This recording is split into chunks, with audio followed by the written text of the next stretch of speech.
I want to close this message today with this thought. Be ready to every good work.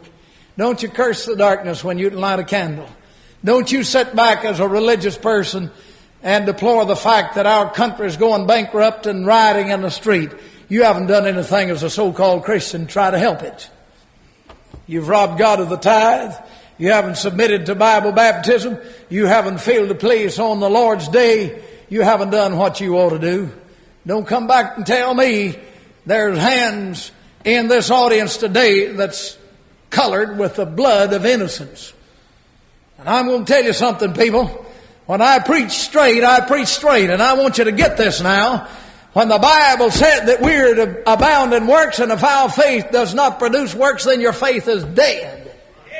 And we might as well face it. And if your heart's not broken for this lost generation, our young people going to hell, nobody cares for them. Courts panning off the pornographic literature on them, letting them use dope and everything, not enforcing laws and making them live right according to what we read here in chapter 3 and verse 2.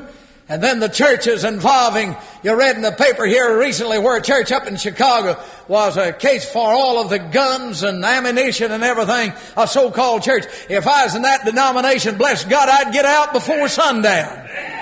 And if you've got any of Christ in your heart, you'll do that. If you're a whitewashed hypocrite, then you'll stay in. Now that's pretty plain, but that's the way I feel about it. And somebody needs to check out and check in. And when our country gets like this, we need some plain preaching. And for so-called church members to stand up and be counted for truth and righteousness. We are going to have to answer for this generation. And when we curse the darkness, so to speak, the spiritual declension, and we're not willing to sacrifice and to die, to have our hearts broken, then I don't believe we're saved.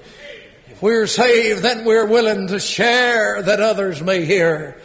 And we'll love them until we brought them into the kingdom of God. I believe that Christianity is a sharing thing. And may God help us to share the love of Christ. It constrains us. I don't want anybody going to hell from Landmark Baptist Temple. Let's stand for prayer.